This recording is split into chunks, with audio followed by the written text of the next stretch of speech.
Hello student, electrochemistry का एक नया वीडियो है। ये वीडियो जो है ना रिवीजन वीडियो है, क्योंकि बहुत सारे बच्चों को बहुत सारी क्वेरीज आई हैं। तो पहले मैं सोच रही हूँ आगे कराने से पहले एक बार मैं सारे चैप्टर को समराइज कर दूँ। ठीक, स्टार्ट करते हैं इस वीडियो को हम स्टार्ट करते हैं। देखिए, सबसे पहले मैंने बताया था इलेक्ट्रोकेमिस्ट्री का पार्ट, इलेक्ट्रोकेमिकल सेल।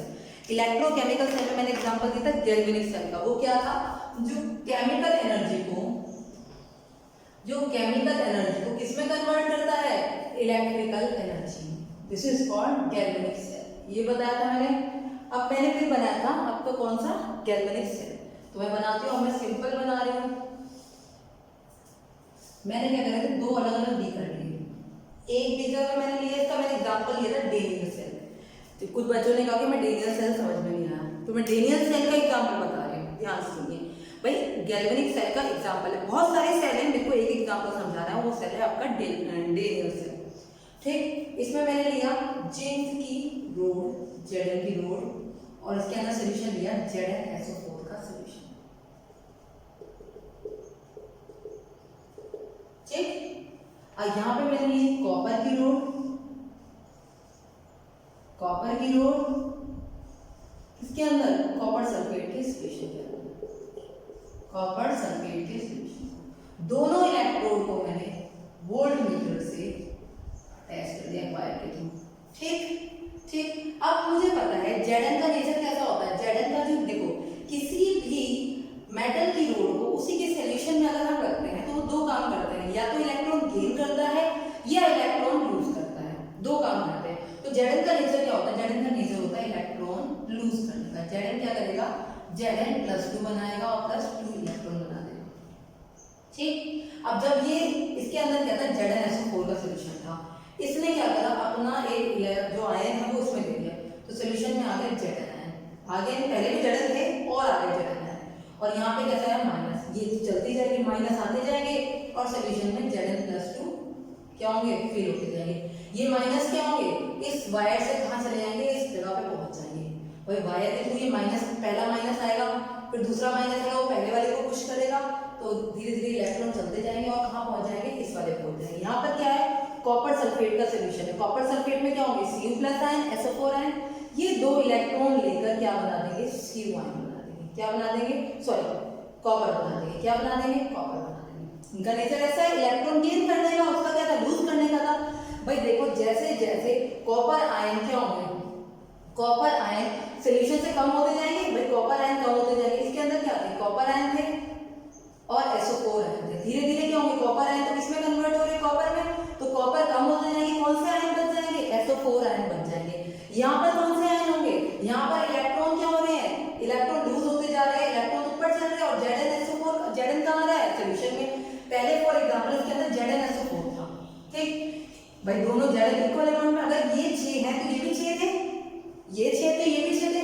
लेकिन क्या हुआ? ये मेटल ने भी क्या हुआ? धीरे धीरे Zn देने शुरू कर दिए। जब मेटल ने भी Zn+2 आयन देने शुरू कर दिए, मेटल ने चलो फॉर एग्जांपल 10 दे दिए, एग्जांपल हो गई, ये हो गए 16, ये हो गए 6। तो बताइए प्लस के कितने हैं? 16, माइनस के कितने हैं? 6। तो कौन सा सोल्यूशन होगा? पॉजिटिव या नेगेटिव? नहीं है, बात समझ फिर सुनिए भाई। ये इसके अंदर Zn और SO4 दोनों, ZnSO4 का सोल्यूशन Zn भी थे, SO4 भी थे, दोनों इक्वल अमाउंट में थे। दोनों किसमें थे? इक्वल अमाउंट में थे। लेकिन जब रिएक्शन स्टार्ट हो गई तो इस मेटल ने क्या करा? अपने आप को Zn में कन्वर्ट, Zn+2 में कन्वर्ट करना शुरू कर दिया। ये +2 कहाँ आ गए? ये +2 कहाँ आ गए? ये +2 भी सोल्यूशन में आ गए, ये +2 भी कहाँ आ गए? सोल्यूशन में। तो सोल्यूशन में Zn+2 आयन ज्यादा हो गए, +2 आयन ज्यादा हो गए। तो +2 ज्यादा हो गया तो सोल्यूशन कैसा हो जाएगा? पॉजिटिव हो जाएगा या नहीं हो जाएगा? हाँ या ना बोलो भाई। सोल्यूशन के अंदर पॉजिटिव भर गया है तो सोल्यूशन कैसा हो गया? पॉजिटिव। और यहाँ पर सोल्यूशन में क्या हो रहा है? Cu आयन गायब होते जा रहे हैं, सोल्यूशन कैसा हो जाएगा? नेगेटिव, क्योंकि SO4 ज्यादा है। भाई पहले CuSO4 में Cu और SO4 ज्यादा थे, धीरे धीरे Cu क्या कर रहे हैं? Cu+2 इलेक्ट्रॉन लेते जा रहे हैं और कॉपर पे चिपकते जा रहे हैं। तो क्या होंगे? SO4 आयन क्या होंगे? ज्यादा हो जाएंगे। ये सोल्यूशन कैसा हो जाएगा? नेगेटिव हो जाएगा। कैसा हो जाएगा? नेगेटिव हो जाएगा। ठीक, लेकिन अगर मैं इन दोनों के बीच में, भाई देखो कभी पोटेंशियल डेवलप होता है जब इक्विलिब्रियम होता है। देखो ये इक्विलिब्रियम है। अब शुरुआत में तो क्या थी? रिएक्शन फॉरवर्ड डायरेक्शन में जा रही थी, क्योंकि ये अमाउंट ज्यादा बढ़ जाएगी। एक टाइम ऐसा आएगा जब ये इलेक्ट्रॉन लूज हो गए, Zn आयन और Zn+2 यहाँ ज्यादा बढ़ जाएंगे। जब ये Zn+2 ज्यादा बढ़ जाएंगे, इसकी कंसंट्रेशन हाई हो जाएगी, तो ये अपने इलेक्ट्रॉन से रिएक्शन करके किसमें कन्वर्ट होने लग जाएंगे, Zn में होने लगेंगे भाई। तो ये इलेक्ट्रॉन यहाँ से निकलने बंद हो जाएंगे। जब यहाँ से इलेक्ट्रॉन निकलने बंद हो जाएंगे तो इलेक्ट्रिसिटी क्या होगी, गायब हो जाएगी भाई। जब इलेक्ट्रॉन गए नहीं तो करंट कैसे फ्लो हुआ, करंट फ्लो होगा ही नहीं। जब करंट फ्लो नहीं हुआ तो इलेक्ट्रिसिटी कैसे जनरेट होगी, नहीं होगी। तो इसी क्या होगी, यहाँ पर Zn ज्यादा होगी। इन Zn आयन को भाई या पॉजिटिव सोल्यूशन हो गया या नेगेटिव सोल्यूशन हो गया, और एक तो ये हो गया, इक्विलिब्रियम आ जाएगा। दूसरा होता है इलेक्ट्रोन्यूट्रलिटी प्रिंसिपल। क्या होता है, इलेक्ट्रोन्यूट्रलिटी प्रिंसिपल होता है। इलेक्ट्रोन्यूट्रलिटी प्रिंसिपल क्या कहता है कि किसी भी सोल्यूशन का मतलब न्यूट्रल होना कंपलसरी है। अगर कोई भी सोल्यूशन है वो न्यूट्रल होना चाहिए। यहाँ पॉजिटिव आयन जनरेट हो रहे हैं, नेगेटिव आयन जनरेट हो रहे हैं, ऐसा तो हो ही नहीं सकता। और अगर ये हुआ तो यहाँ पे इलेक्ट्रॉन फ्लो ही नहीं होंगे। जब फ्लो ही नहीं होंगे तो सेल को बनाने का खर्चा क्यों करना है हमें, बेकार ही है ना। तो क्या करते हैं भाई, देखो शुरुआत में हमने ZnSO4 लिया था, Zn की रो डाली जाती, इलेक्ट्रॉन निकले थे, तो हमने बोला था नेगेटिव पोल, और इस पर क्या होता है, ऑक्सीडेशन होना था, इसे हमने बोल दिया था N। ठीक, यहाँ पर इलेक्ट्रॉन आ रहे थे इसलिए इसे बोला था कौन सा, पॉजिटिव पोल। क्या बोला था, पॉजिटिव पोल। और इसे क्या बोला था, कैथोड बोला था। और इस पर क्या हो रहा था, रिडक्शन हो रहा था। ठीक, रिडक्शन हो रहा था। लेकिन जब क्या होगा, धीरे धीरे काम शुरू हो गया तो क्या हुआ, इंटरनल सर्किट, वो एक्सटर्नल सर्किट तो मैंने बना लिया। ठीक, अब क्या हुआ, इधर पॉजिटिव का सोल्यूशन हो गया, इधर नेगेटिव सोल्यूशन हो गया, काम रुक गया। तो ये काम रुके ना, इसके लिए हम यूज करते हैं, क्या यूज करते हैं, सॉल्ट ब्रिज। क्या यूज करते हैं हम, सॉल्ट ब्रिज। सॉल्ट ब्रिज क्या होता है, एक इन्वर्टेड यू टाइप की ट्यूब होती है, इसके अंदर हम अगार एक थिक सोल्यूशन करते हैं, और इसके अंदर हम इनर्ट इलेक्ट्रोलाइट लेते हैं। क्या लेते हैं, इनर्ट इलेक्ट्रोलाइट लेते हैं। इनर्ट इलेक्ट्रोलाइट का मतलब है जो अंदर जाके रिएक्शन ना करे, जैसे KCl, NH4, NO3 और ठीक है, और तो KCl में क्या होगा भाई, यहाँ पे पॉजिटिव हो रखा है, यहाँ पे नेगेटिव होता है। KCl क्या करेंगे भाई, Cl आयन और K आयन, Cl आयन इस साइड मूव होने लग जाएंगे, तो पॉजिटिव को ये वापस क्या कर देंगे भाई, जितने पॉजिटिव आयन है उतने Cl आयन इधर आके इसे न्यूट्रलाइज कर देंगे। इधर क्या हो रहा है, नेगेटिव हो रहा है, तो इधर से पोटेशियम आयन सेम आने लग जाएंगे, और न्यूट्रलिटी को क्या करेंगे, मेंटेन कर देंगे। क्या कर देंगे, मेंटेन कर देंगे। तो इन्होंने क्या करा, एक तो इंटरनल सर्किट आयन को मेंटेन करा, इंटरनल सर्किट कंप्लीट करा। कैसे हुआ, इंटरनल दोनों साइड आयन इक्वल कर दिए, दोनों साइड क्या कर दिए, आयन इक्वल कर दिए, तो करंट फ्लो होने लगे भाई।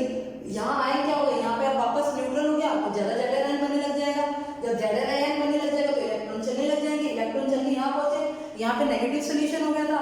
इसने क्या करा आपका, इसने क्या करा, आपके पॉजिटिव न्यूट्रलिटी को मेंटेन करते तो ज्यादा कॉपर यूज होने जाएंगे। थोड़ी देर में हम देखेंगे Zn की रोड में Zn नाम का डिसॉल्व, Zn की रोड तो क्या हो जाएगी, थिन हो जाएगी, और कॉपर की रोड पे क्या हो जाएगी, इसकी क्या हो जाएगी, कॉपर पर इसकी कोटिंग होती जाएगी, कॉपर मोटा होता जाएगा। तो ये कैल्कुलस सेट था। अब इनर्ट इलेक्ट्रोड क्यों होना चाहिए, इनर्ट जो रिएक्शन ना करते। फॉर एग्जांपल मैंने सिल्वर का इलेक्ट्रोड ले लिया, कॉपर की जगह मैंने सिल्वर का इलेक्ट्रोड ले लिया। किसका इलेक्ट्रोड लिया मैंने, सिल्वर का ले लिया, AgSO4 ले लिया। अब इसमें क्या हुआ, यहाँ पे ले लिया, अब यहाँ पे Cl आयन आ गया, Ag से Cl ने रिएक्शन कर ली, तो क्या बन गया, AgCl कैसा होता है, प्रेसिपिटेट हो जाता है, तो वो तो यहाँ प्रेसिपिटेट होकर खत्म ही हो जाएगा, Ag आयन ही खत्म हो गए, तो काम ही खत्म कर दिया। तो इसीलिए हम इनर्ट इलेक्ट्रोड लेंगे जो प्रेसिपिटेशन या कॉम्प्लेक्स ना बनाता हो। ठीक, और हम लेंगे दोनों की मोबिलिटी सेम होनी चाहिए। मोबिलिटी का मतलब दोनों की वैलेंसी सेम होनी चाहिए, इसकी माइनस की, तो दोनों एक ही स्पीड से इधर मूव करेंगे, एक ही स्पीड से इधर मूव करेंगे, तो ये मोबिलिटी है। तो ये था आपका गैलेनिक सेल, इसका रिप्रेजेंटेशन देखा था, ये हमारा था रिप्रेजेंटेशन। जिसको भी इस चीज में डाउट आ रहा था कि गैलेनिक सेल क्या है, पॉजिटिव नेगेटिव क्या है, इसीलिए मैंने वीडियो बना दिया। आगे की बात सुनो, अब होता क्या है, ठीक, कैथोड पर क्या होता है, दो एक साइड लिखती हूँ एनोड, एनोड होती है लेफ्ट में मैंने, और कैथोड होती है राइट में। ठीक, एनोड पर क्या होता है, एनोड पर होता है ऑक्सीडेशन, कैथोड पर होता है रिडक्शन। ठीक, एनोड को नेगेटिव पोल बोलते हैं, कैथोड को पॉजिटिव पोल बोलते हैं। हाँ जी, ठीक है, पॉजिटिव पोल बोलते हैं, नेगेटिव पोल बोलते हैं। कितनी बात समझ में आ गई, पॉजिटिव पोल, और ये हो गई आपकी नेगेटिव पोल, ये हो गई आपकी पॉजिटिव पोल। ठीक, इसके बाद इस पर क्या होगी, जो Zn का एग्जांपल लेते हैं, Zn इसमें कन्वर्ट हो जाएगा Zn+2 इलेक्ट्रॉन, कॉपर +2 इलेक्ट्रॉन लेके इसमें कन्वर्ट हो जाएगा। ठीक, इसे बोलते हैं ऑक्सीडेशन हाफ रिएक्शन, इसे बोलते हैं रिडक्शन हाफ रिएक्शन।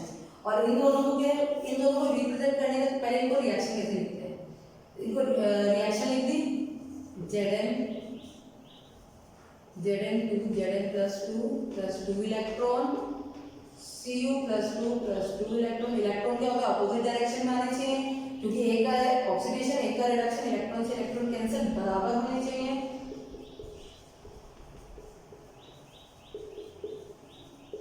ठीक, ये हमारी हो गई सेल रिएक्शन। इसका रिप्रेजेंटेशन करते हैं। Zn से क्या बन रहा है, Zn प्लस 2। भाई ये क्या था, सॉलिड स्टेट में था, ये एक्वस स्टेट में था, इसलिए मैंने स्लैश रखा है। सॉल्ट ब्रिज, कॉपर प्लस 2 से क्या बन रहा है हमारा, कॉपर प्लस 2 से हमारा बन रहा है कॉपर। ठीक है, तो ये इसका था रिप्रेजेंट, तो लोन से याद कर लो। ठीक, इलेक्ट्रोड पोटेंशियल क्या होता है, जब किसी भी मेटल की रोड को उसी के सोल्यूशन में रखते हैं तो वो इलेक्ट्रॉन लूज करती है, इलेक्ट्रॉन गेन करती है। तो जो उस पर उस समय क्या होता है, पोटेंशियल डिफरेंस होता है, उन्हें इलेक्ट्रोड पोटेंशियल कहते हैं। अगर स्टैंडर्ड स्टेट में लेंगे तो बोलेंगे उसे स्टैंडर्ड इलेक्ट्रोड पोटेंशियल। यानी कि स्टैंडर्ड दो टाइप के हो गए, ऑक्सीडेशन एंड रिडक्शन, यानी एसओपी और एसआरपी। याद रखो, एसओपी माइनस एसआरपी या वाइस वर्सा, दोनों की वैल्यू सेम होती है, सिर्फ साइन का चेंज होता है। किसका चेंज होता है, साइन का चेंज। सेल पोटेंशियल क्या होता है, जब हम दो सेल बनाते हैं, जब हम क्या करते हैं, सेल बनाते हैं, इनके बीच में इनका जो वोल्ट मीटर में हम जो लेते हैं पोटेंशियल, इसे हम बोलते हैं ई सेल या सेल पोटेंशियल। सेल पोटेंशियल तब हम यूज करते हैं जब उसमें से करंट फ्लो हो रही होती है, और ईएमएफ हम तब यूज करते हैं जब करंट फ्लो नहीं हो रही होती, जब करंट फ्लो नहीं हो रही होती। ठीक, अब हम ये निकाल सकते हैं, लेकिन हम किसी सिंगल इलेक्ट्रोड का पोटेंशियल नहीं निकाल सकते। हम सेल का पोटेंशियल तो निकाल सकते हैं, पर हम सिंगल इलेक्ट्रोड नहीं निकाल सकते। क्यों, क्योंकि सिंगल इलेक्ट्रोड हम इसको कैसे निकालेंगे, निकालने का तरीका नहीं। उसको निकालने के लिए हम लेते हैं रेफरेंस इलेक्ट्रोड। क्या लेते हैं हम, रेफरेंस इलेक्ट्रोड। सिंगल इलेक्ट्रोड के पोटेंशियल निकालने के लिए, भाई जब मुझे पता है, मैंने आपको फॉर्मूला लिखा था, E cell equal to E not C minus E not T. अगर मुझे ये पता है तो इन दोनों में से एक वैल्यू तो पता होनी चाहिए, तभी तो निकालेंगे। तो हम एक फॉर एग्जांपल मैं C को रेफरेंस में ले लूं, C की वैल्यू मुझे पता है तो A निकल सकता है, या A की वैल्यू पता है C निकल सकता है। यानी किसी एक के रेफरेंस में मैं दूसरे की वैल्यू निकालूं, उसे ही बोलते हैं हम रेफरेंस इलेक्ट्रोड। हमने अपना रेफरेंस इलेक्ट्रोड लिया था हाइड्रोजन इलेक्ट्रोड या स्टैंडर्ड हाइड्रोजन इलेक्ट्रोड। इसके अंदर में इसकी मैं प्रोसेस बता देती हूँ आपको। इसके अंदर हम क्या लेते हैं, हम एक ग्लास की एक ट्यूब लेंगे, ठीक, और यहाँ पर क्या करेंगे, इसमें ये करेंगे, यहाँ के लेंगे प्लेटिनम की वायर लेंगे, यहाँ प्लेटिनम फॉइल लगाएंगे, ठीक, यहाँ पे क्या लगाएंगे, प्लेटिनम फॉइल लगाएंगे विद कोटेड ब्लैक। इससे क्या होती है, इसकी सरफेस एरिया बढ़ जाता है। देखो क्यों, क्योंकि इसके अंदर हम सोल्यूशन ले रहे हैं HCl, 1 मोल HCl, और गैस डाल रहे हैं हम H2 1 बार एट 1 बार पर। तो भाई देखो, इलेक्ट्रोड ना तो गैस का बन सकता है ना लिक्विड का बन सकता है, तो हमें कोई सरफेस तो चाहिए होगी रिएक्शन कराने के लिए, तो हम इसमें लेते हैं इनर्ट इलेक्ट्रोड। कौन सा इलेक्ट्रोड लेते हैं, इनर्ट इलेक्ट्रोड लेते हैं प्लेटिनम का, ठीक। इसीलिए हम प्लेटिनम फॉइल पे प्लेटिनम ब्लैक की कोटिंग कर देते हैं, ताकि रिएक्शन के लिए सरफेस एरिया बढ़ जाए। अब क्या होगा, अगर हाइड्रोजन, अगर इसे एनोड की तरह वर्क करना होता है, एनोड का मतलब क्या होता है, इसे ऑक्सीडाइज होना होता है। अब ऑक्सीडाइज तो आयन तो हो नहीं सकता, गैस ही होगी, गैस ऑक्सीडाइज होती है, तो ये वर्क करता है एनोड की तरह, ठीक है। जब इसे कैथोड की तरह वर्क करने होते हैं तो ये H क्या करते हैं, इलेक्ट्रॉन गेन करके इसमें कन्वर्ट हो जाते हैं H2, तब ये वर्क करता है कैथोड। ये कैथोड और एनोड दोनों की तरह वर्क कर सकता है, और इसका जो पोटेंशियल होता है वो जीरो होता है। कैसा होता है, जीरो वोल्ट है। भाई अगर ये कैथोड की तरह वर्क कर रहा है तो यहाँ रख दो, एनोड की वैल्यू आ जाएगी। अगर ये एनोड की तरह वर्क कर रहा है तो यहाँ वैल्यू रख दो, कैथोड की वैल्यू आ जाएगी। इस तरह से रखते रखते हमने क्या बनाई, एक पूरी इलेक्ट्रोकेमिकल सीरीज बना ली, और उसे हमने नाम दिया इंक्रीजिंग एंड डिक्रीजिंग ऑर्डर में इलेक्ट्रोकेमिकल सीरीज। क्या दिया हमने, इलेक्ट्रोकेमिकल सीरीज दिया, और इसके मैंने आपको एप्लीकेशंस बनाए हैं। क्या क्या एप्लीकेशन है मैं एक बार बोल देती हूँ। जिसका इलेक्ट्रोड पोटेंशियल ज्यादा है उसका क्या होगा, ऑक्सीडेशन। जिसका ऑक्सीडेशन पोटेंशियल ज्यादा है उसका ऑक्सीडेशन, जिसका रिडक्शन पोटेंशियल ज्यादा है उसका रिडक्शन, ठीक। जिसका ऑक्सीडेशन पोटेंशियल ज्यादा है उसका क्या होगा, कौन सा होगा, अच्छा रिड्यूसिंग एजेंट होगा। जिसका रिडक्शन पोटेंशियल ज्यादा है, अच्छा है, वो अच्छा ऑक्सीडाइजिंग एजेंट होगा, ठीक। फिर मैंने बताया जिस मेटल का एसआरपी यानी रिडक्शन पोटेंशियल ज्यादा है वो क्या करेगी, दूसरी जिसका एसआरपी क्या है, ज्यादा है, तो उसकी रिएक्टिविटी क्या होगी, कम होगी। तो जिसका एसआरपी लो है उसकी रिएक्टिविटी क्या होगी, ज्यादा होगी। तो एसआरपी लो, रिएक्टिविटी ज्यादा। जिसकी एसआरपी लो होता है तो रिएक्टिविटी ज्यादा होती है, वो दूसरे को उसके सिलेशन से डिस्प्लेस कर सकती है। जो भी सोल्यूशन, जो भी मतलब एलिमेंट है वो रिएक्टिविटी सीरीज में या इलेक्ट्रोकेमिकल सीरीज में हाइड्रोजन से ऊपर आते हैं, इट मींस जिनका एसआरपी लो होता है वो क्या करते हैं, वाटर या मिनरल एसिड के साथ रिएक्शन करके हाइड्रोजन गैस रिमूव करते हैं। उन्हीं में कोरोजन भी होता है, उन्हीं में क्या होता है, कोरोजन भी होता है। अब वीडियो देखिएगा अच्छी तरह आपको समझ में आ जाएगा, ठीक। और मैंने इसमें बताई थी, देखो मैंने एक रिलेशन बताया था, क्या करते हैं इसमें delta G minus N F E और delta G not equal to minus N F E not. इसमें मैंने रिलेशन भी बताया आपको, ये आप रिलेशन भी अच्छी तरह देख लीजिएगा, ठीक है। ये गिव्स फ्री एनर्जी है माइनस, अगर यहाँ पर ये ई क्या होगा, माइनस होगा, तो माइनस माइनस क्या हो जाएंगे, प्लस हो जाएंगे। तो रिएक्शन कैसे हो जाएगी, नॉन स्पॉन्टेनियस। इसलिए आपका ई सेल कैसा आना चाहिए, हमेशा कैसा आना चाहिए, पॉजिटिव आना चाहिए। कैसा होना चाहिए आपका, पॉजिटिव आना चाहिए, तभी रिएक्शन क्या होगी, स्पॉन्टेनियस होगी, ठीक। अब तो ये वैल्यू तो अब हमें पता है, हम E cell, E not cell निकाल सकते हैं, ठीक।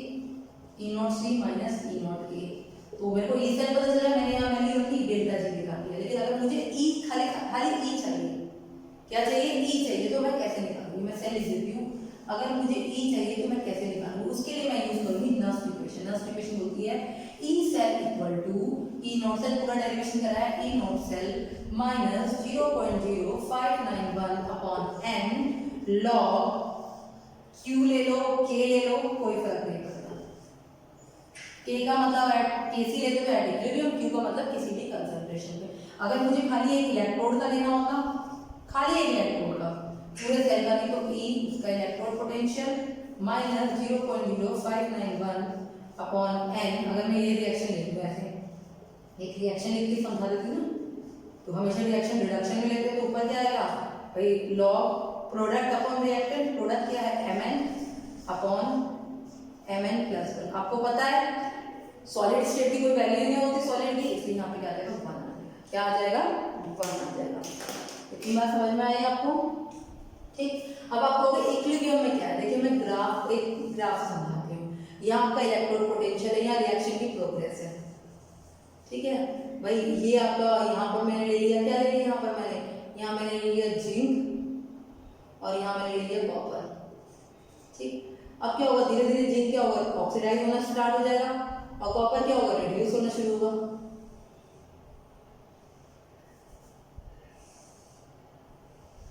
भाई यहाँ पर जिंक क्या होगा, धीरे धीरे किसमें कन्वर्ट होगा, Zn+2 में, और कॉपर +2 किसमें कन्वर्ट हो जाएगा, कॉपर में। कॉपर खत्म होते जा रहे हैं और Zn आयन क्या होते बढ़ते जा रहे हैं, ठीक।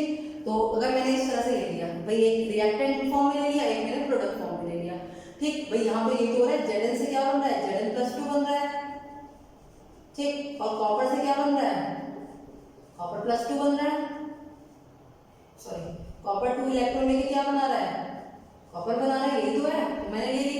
अब देखो ये इस समय मुझे पता है इसकी कंसंट्रेशन 1 है मोलर है, फॉर एग्जांपल इसकी कंसंट्रेशन 1 एग्जांपल, अगर मैं इनके बीच का डिफरेंस निकालूं तो क्या आएगा, ई नोट सेल आएगा या नहीं आएगा। अगर मुझे ये भी पता है इसकी कंसंट्रेशन 1 मोल है 25 डिग्री सेल्सियस पे, तो ये क्या हो गया, ई नोट हुआ या नहीं हुआ, भाई स्टैंडर्ड स्टेट में तो क्या हुआ, ई नोट हुआ, और ये भी ई नोट हुआ, तो इनका जो डिफरेंस आएगा वो क्या आएगा, ई सेल आएगा। लेकिन जैसे रिएक्शन स्टार्ट हो गई, भाई जैसे रिएक्शन स्टार्ट हो गई, मुझे क्या पता कितने Zn डिसोसिएट हो रहे हैं, कंसंट्रेशन Zn की चेंज हो गई, कॉपर की कंसंट्रेशन भी चेंज हो गई। जब दोनों की कंसंट्रेशन चेंज हो गई, यानी कंसंट्रेशन 1 मोलर से चेंज हो गई, तो स्टैंडर्ड थोड़े ना, मैंने क्या कहा था, स्टैंडर्ड कब रहता है, जब 1 मोलर कंसंट्रेशन होती है, कंसंट्रेशन चेंज हो गई, कंसंट्रेशन चेंज हो गई सर, अब ये वैल्यू जो आएगी वो क्या आएगी, ई सेल आएगी।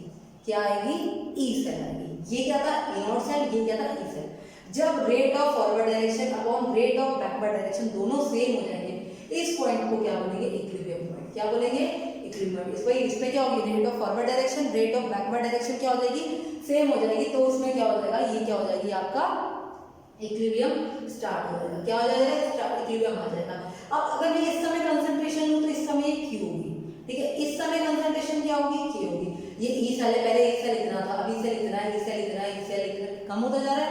लेकिन इस के आने पर यहाँ पे क्या हो गया, दोनों का डिफरेंस ही खत्म हो गया, जितना ये वाला पोटेंशियल है उतना ये पोटेंशियल है, सब सेम हो गया दोनों का। इस समय हमारा ई सेल क्या आ जाएगा, 0। तो इक्विलिब्रियम पर, एट इक्विलिब्रियम पर ई सेल जो होता है हमारा वो क्या हो गया, 0। ठीक, क्या हो गया, 0। यहाँ पर ई नॉट सेल था तो डेल्टा जी भी था हमारा, ठीक, डेल्टा जी नॉट भी था, वही वैल्यू थी। लेकिन अगर ई सेल मेरा 0 हो गया तो देखो ई सेल की वैल्यू रख दो, 0 से किसी भी मल्टीप्लाई करो ये 0 ही आएगा। सॉरी, 0, अगर मेरा ई सेल 0 हो गया तो 0 की मल्टीप्लाई इसमें करी तो 0 आ गया। तो इस समय क्या होगा, मेरा डेल्टा जी भी क्या हो जाएगा, 0 हो जाएगा। इक्विलिब्रियम पर डेल्टा जी भी मेरा क्या है, 0 हो गया। बेटा जी बात करना, delta G not, E not cell 0 नहीं होता इक्विलिब्रियम पर, इक्विलिब्रियम पे है ही कहाँ, इक्विलिब्रियम पे ई सेल और डेल्टा जी 0 होता है, डेल्टा जी और ये 0 हो जाता है। इक्विलिब्रियम पर ये क्या होता है, 0 हो जाता है, याद रखना ये बात। और अगर ये 0 हो जाता है तो मैं फार्मूला बनाकर आपको दिखाती हूँ। देखिए अगर ये 0 हो गया, ये सब ये 0 हो गया इक्विलिब्रियम पर, ये 0, तो आपको फार्मूले याद रखने, कॉन्सेप्ट याद हो गया, फार्मूला ऑटोमेटिकली याद हो जाएगी। तो मुझे बताइए ई नॉट सेल में इधर लिया है अपॉन एन लॉग के। अब मुझे अगर इक्विलिब्रियम कांस्टेंट निकालना है, फार्मूला कर दिया, अगर मुझे क्या निकालना है, लॉग के निकालना है, लॉग के इक्वल क्या हो जाएगा बेटा जी, बोलो।